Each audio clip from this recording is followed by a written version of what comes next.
We are eating and drinking our way around Disney Springs. But we're not in charge.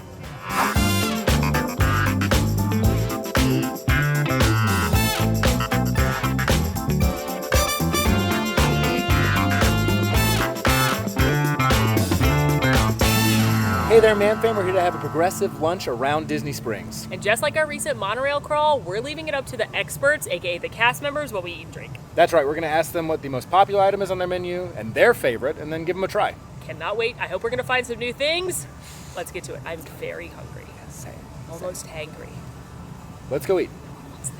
And as another little fun bonus to the day today, we are also going to go to some places we don't normally showcase on camera, places we don't visit as frequently. In fact, I don't think you've even been to all the places on our list. And I know one of the places has a brand new menu.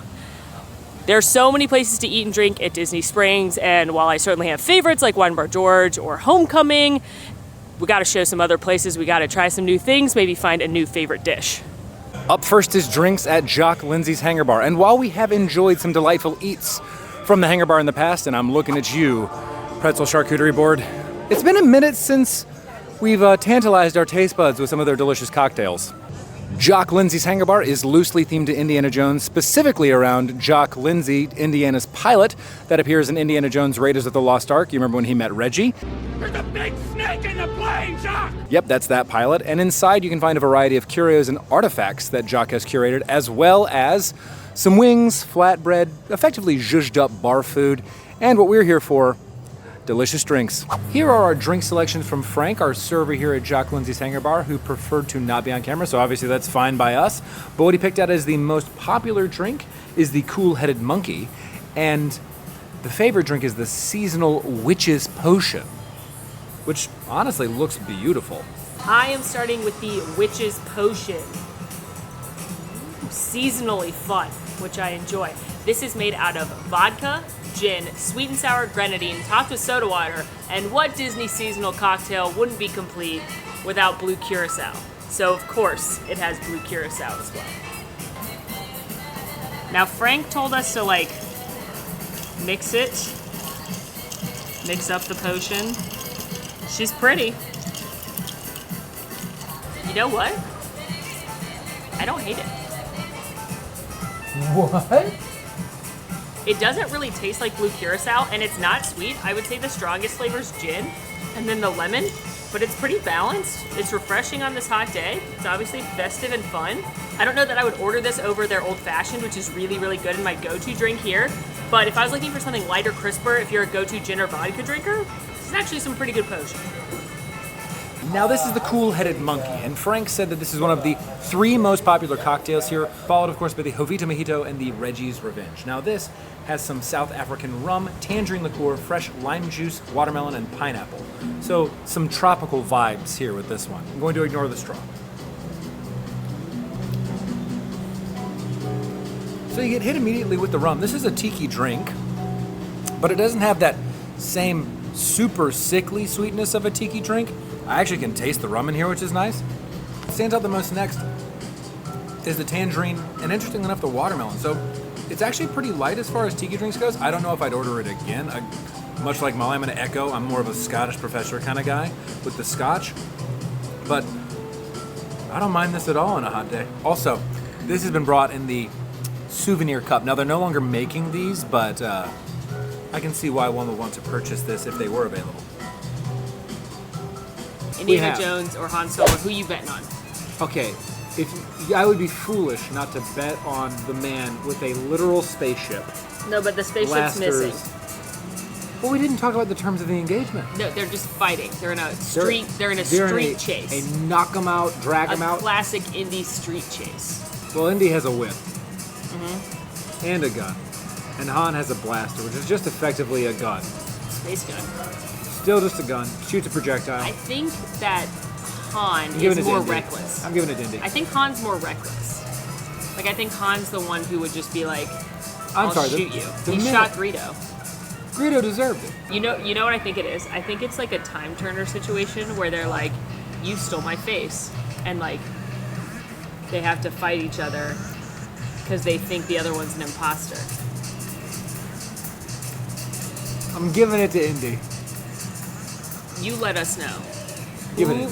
Who would win, Han or Indy? I think I'm going Han. And I only think that because I think Han is more reckless. Indy would capitalize on I recklessness. think Han's more ballsy. Indy would capitalize on the recklessness. Can I say ballsy? I mean, you just did, so. Twice. You did twice. Twice. I'll once again recommend the Witch's Brew. Cheers. Had some amazing cocktails here at Jocks, and you know we can't leave without pointing out a couple of Easter eggs. So number one, if you look on the shelf up there, there's a little golden idol. That is the idol from the beginning of Raiders of the Lost Ark, where Indy has to weigh out the bag of sand to try and steal that idol. And then if you look over here behind the bar, there's a couple things on these shelves. On the top left shelf, you'll see the voodoo dolls. That's from Temple of Doom. And on the bottom shelf here, you will see the lighter with the shamrock on it. That's Sean Connery's lighter in the third Indiana Jones Last Crusade. Try and burn through the ropes. We're not going too far for our appetizer cois.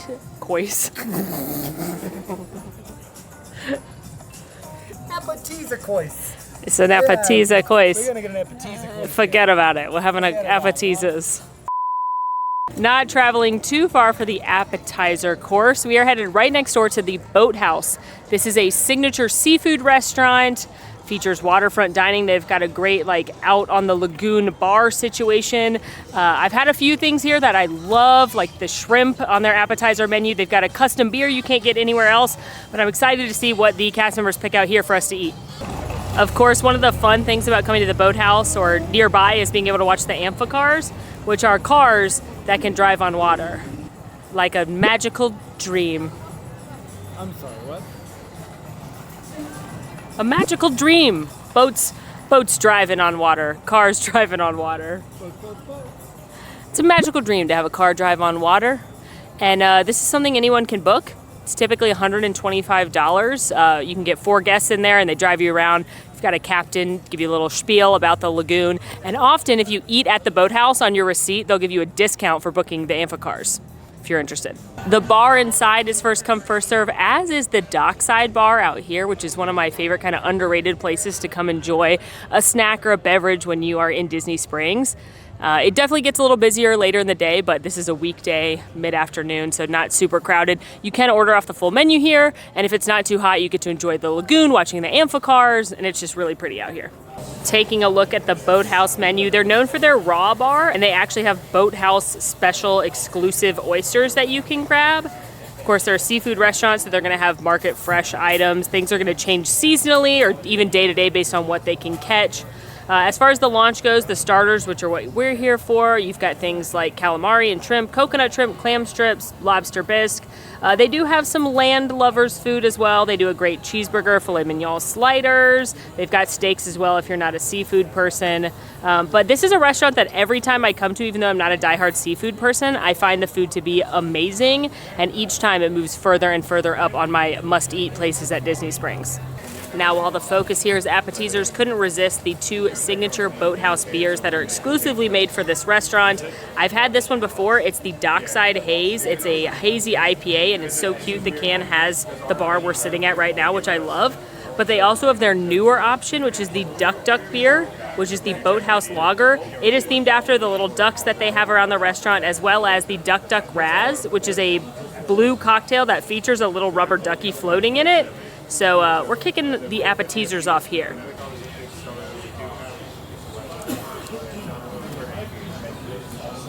I mean, that's just a really good hazy IPA. As they go, they're a little bit hoppy.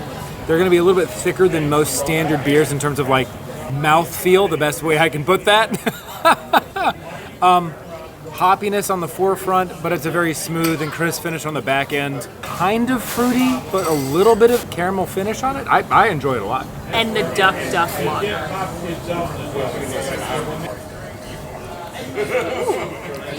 It's just your standard light beer, but a little bit better. A little more flavor than a domestic light beer like a Bud Light or a Coors Light. But it's similar to, I would say, like a Stella or a Heineken. So as my grandpa would say, it's a beer that tastes like a beer. Very perfect on this nice day watching the amphicars. And the cutest can I ever did see. Our appetizers have arrived. As far as most popular goes, it's the calamari, which is not super surprising at a seafood restaurant. And then as far as our server Austin's favorite, he and I share it because it's the firecracker shrimp, which I'm so excited this is what he picked. I see you, bird. I see you. The most popular dish given to us is the hoisin chili calamari with red bell peppers, jalapeno, green onions, and sesame seeds. I'm excited to eat these fried jalapenos, probably more than I should be, but I'm really looking forward to that. That's very unique. A little bit of lime. Is it pointing the right way? Oh. Normally, my biggest issue with calamari is that it's greasy. But this is a pretty heavy breading, but not super overpowering. The jalapeno is a great addition with some additional heat. I love spicy things. And the chili hoisin sauce. Sweet, tangy, a little sour. Do you have a punch from the soy sauce?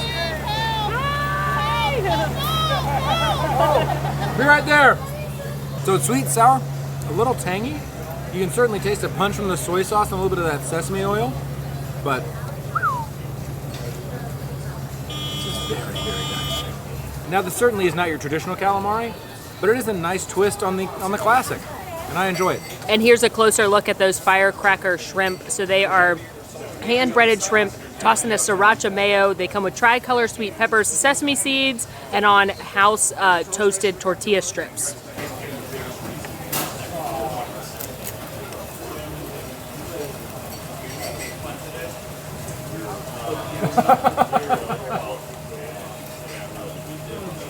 These have been my favorite thing here that I've tried ever, and that remains. The shrimp are so lightly breaded that it adds just a little bit of crispness to it, and then you've got it coated in that creamy sriracha mayo. I love the tortilla strips as well. Make sure you squeeze that fresh lime juice on there. I love the little bit of heat for the peppers. This has definitely actually got some heat to it. I would say if it was a buffalo wing, it would be like a medium. So if you're spice adverse, probably would skip this one. I'd probably skip both dishes, but super flavorful. There's a reason this is a favorite dish. As a pro tip, take a shrimp, put it in the hoisin sauce. Profit. So if you get the shrimp, ask for the hoisin sauce. Wow, that's good. Oh. The Boathouse was delicious, and we're headed to our entree spot. But on the way out, they were playing like an acoustic cover of the Golden Girls song. They were. Alan, which Golden Girls are you? Which Golden Girl? Let's say, am I allowed to be plural? I think I'm plural, but... Probably a Dorothy or a Sophia. Okay. Okay. Which I know, like the latter, I don't know if they qualify as part of the trio. It's not a trio, it's a quad. Oh, Sophia's included? I always just assumed it was the three of them. That adds up. Probably Sophia. And you? I'm so alarmed that you didn't know there were 4 Golden Girls right now. I want to be Blanche, but I think I am a Dorothy. But sometimes I'm Rose. This feels like a cop-out answer. I'm not Sophia. I am. We've made it down to the west side for our entree portion, and we are headed not into Jaleo, even though that's where we're standing, but the quick service portion of Jaleo called Pepe. Alan, have you ever been to Pepe? I'm very excited to visit there right now. I've actually not been there since opening day, and they've redone their menu completely. So Jaleo is a sit-down signature tapas restaurant, Spanish tapas and paella from James Beard Award-winning chef Jose Andres. Pepe is the quick service location, like I mentioned, so they've got sandwiches and some other little small bites. You can get signature dishes here like the patatas bravas, which are fried potatoes.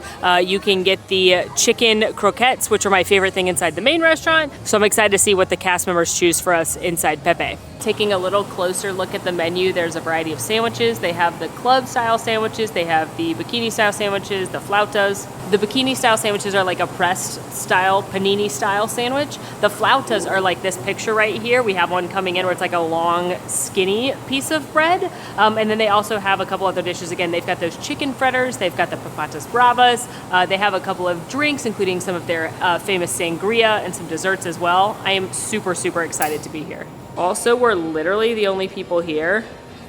And that makes me happy from a filming standpoint, but sad because this restaurant and this food is amazing. And I feel like Jaleo and Pepe as a whole might be the most underrated place to eat in all of Disney Springs. Y'all, I am so excited for this food. First up, we are starting with what the cast member said is their most popular item. This is the Pepito de Ternera. It's a sandwich with ribeye steak, caramelized onion, cheese, roasted green peppers, and mayonnaise on pan de cristal. Just look at that. Then for her favorite, she gave 2 suggestions, but said this one was the more unique of the 2, so that's what we went with. This is the flauta de chorizo. So it's a traditional flauta sandwich. It's got fresh cured chorizo sausage, manchego cheese, and fresh tomato. And look at it. You get basically 2 sandwiches on this bread, and look at the inside. Yum. It's got that crushed tomato and that manchego cheese, which is my favorite thing. It's so good. And you can actually make any sandwich a combo for an upcharge of $4. And one of the sides you can choose from if you do so is the papatas bravas. So those are fried potatoes with a garlic aioli and brava sauce, which is kind of like a spicy pepper sauce. And then the cast member recommended, and also I'm not one to deny, the croquettes de pollo. These are the traditional chicken fritters from Jose Andres' grandmother's recipe. They're my favorite thing on the main menu at Jaleo, so let's dig in. Starting off with the chicken croquettes. Now, they're served a little bit differently here. Obviously, this is the quick service location. If you go to the full service restaurant, they're actually served on a beautiful pillow, similar to Cinderella's glass slipper in Cinderella. And it has a beautiful story that when Jose Andres was a little kid, his mother would always say, Jose, don't put your shoes on the table, because he would come home from soccer and different activities and he'd put his shoes on the table. And he said, when I own a restaurant, I can do whatever I want. So this is a traditional dish that, again, his grandmother made. It takes 3 days to make the filling that goes inside of these. And he serves them on his restaurants around the world in a shoe, is the platter, as kind of a joke with his mom of like, look, I own the restaurant, I can put my shoes wherever I want. But because we're at Disney, they come on a beautiful pillow reminiscent of the most famous Disney shoe, Cinderella's slipper. Here we go.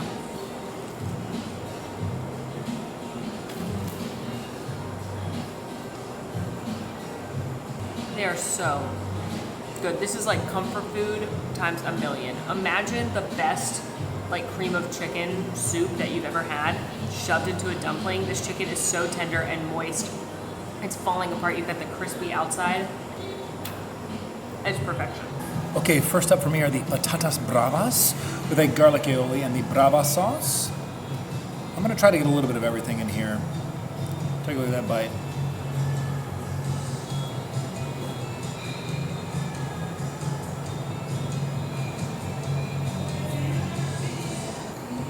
Give me a minute. Let's start with the texture of the potatoes. Crispy on the exterior, fluffy on the interior. A slight bit of spice from the brava sauce, some acidity from the tomato, and what I can assume to be some red peppers and chiles. The garlic aioli, very garlicky, which I'm a fan of. If you don't like strong garlic flavors, this probably isn't going to be for you. Between the fluffiness and the crispiness of the potato itself, along with the beautiful contrast of sauces, I'm a big fan. Also, can we talk for a second about the portion sizes here? Like, this is a healthy serving for what we're getting, and especially for what we paid for the meal. Delightful. And excited to dig into the first of our 2 sandwiches. Again, this is the flauta de chorizo, manchego cheese, crushed tomato, and chorizo sausage.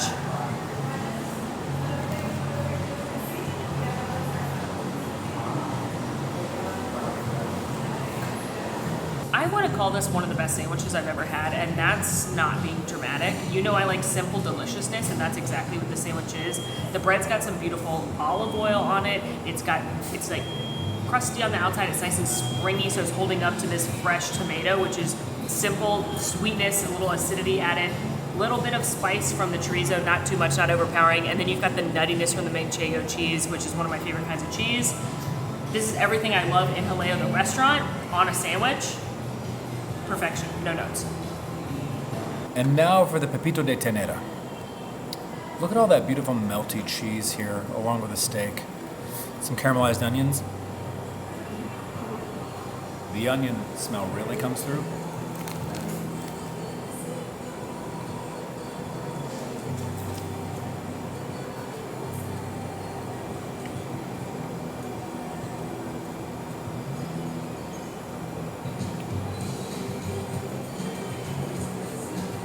Okay, first of all, we have to talk about the bread. It is pan de cristal from Spain. It is an incredibly unique style of bread. The best thing that I could compare it to is almost as if ciabatta and focaccia got together and had a very, very light, crispy baby, and it is so incredibly good. The steak absolutely falls apart. You just get some of the savory meatiness of the steak as it dissolves with some of the light butteriness from the onion, some cheese in that. It's perhaps my favorite sandwich I've had ever. Whoa. Yeah, it's so good. I don't really have any notes. Could you add some brightness with like an arugula or a lettuce? Absolutely, but I actually think it'd be taking away from what the core of that sandwich is, and that is a very rich and savory, decadent sandwich that also is on a very light bread. The contrast is beautiful. Not to mention the fact that since Molly has stolen my other half, I have another one that's from me, so it is shareable. I'm mad. I'm mad that I've walked by this place. Yeah, you should be mad. And not gone inside and had those delicious sandwiches. I'm mad for all the other quick service restaurants here because they now have to live up to that. I quite literally think that Pepe and Jaleo, but especially Pepe, are the most underrated restaurant in all of Disney. It's so incredibly good. And it's big portions. Like, yes, it's like a $16, $17, $18 sandwich, but it's easily enough to feed 2 people. It's one of those times that happens every once in a while on Disney property. Yeah. When I look at the portion size and I look at the cost I paid for it, I'm like, that adds up. Yeah, it's really high ingredients. My sandwich was basically a charcuterie sandwich. It was like what I get on a charcuterie board in Jaleo and in a sandwich form. If I ever meet Chef Jose Andres, I will grovel. I will beg on bended knee for those recipes, either for the chicken croquettes or for that sandwich. I'll thank him for all his humanitarian work that he's done. Oh, also that. Yeah, that's also important. Yeah, probably number one. Now that I give it some extra thought. Yeah. Anyway, ice cream? Ice cream. And for dessert, we come to Salt&Straw.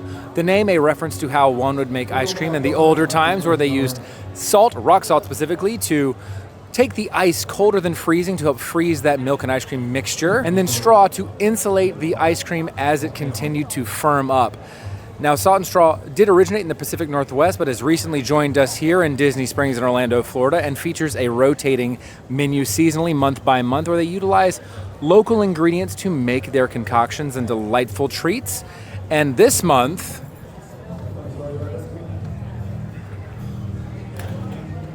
they have pumpkin spice.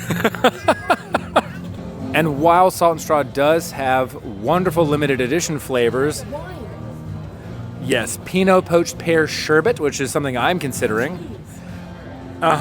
They also have a lot of classic flavors like the Double Fold Vanilla Chocolate Gooey Brownie, Strawberry Honey Balsamic with Black Pepper, which sounds like something I'd get. That actually sounds delightful. Salted, malted chocolate chip cookie dough, Panther Coffee Chocolate Tres Leche, which I know just the name is right up your alley. One of my favorites. If you ever stop believing, eat some ice cream.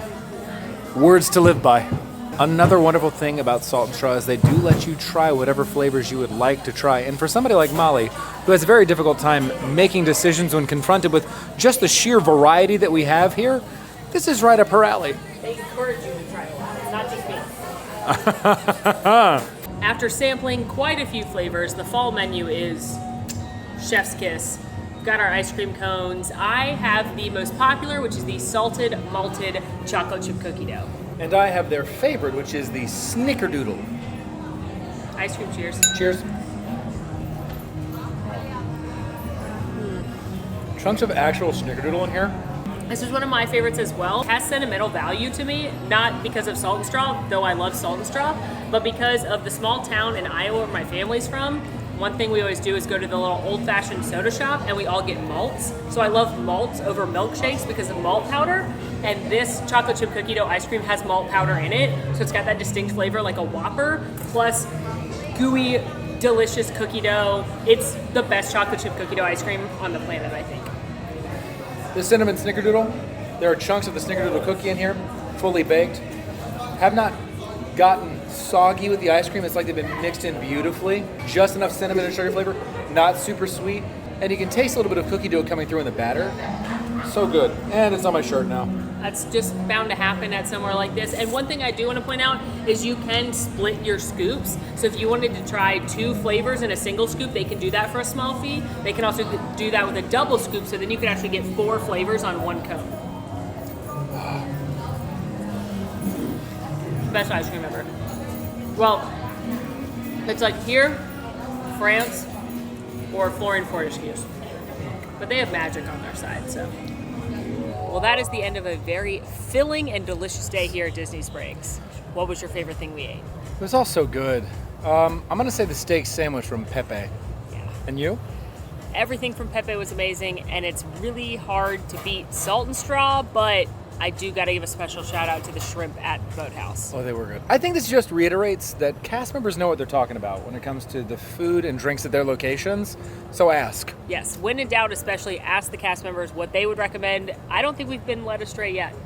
No, they are 2 for 2, and that's 2 videos for 2 videos. They've done incredibly well. Let us know where you want to see us play this next. If we should ask cast members at resorts, at parks, where should we go, and let them decide what we eat.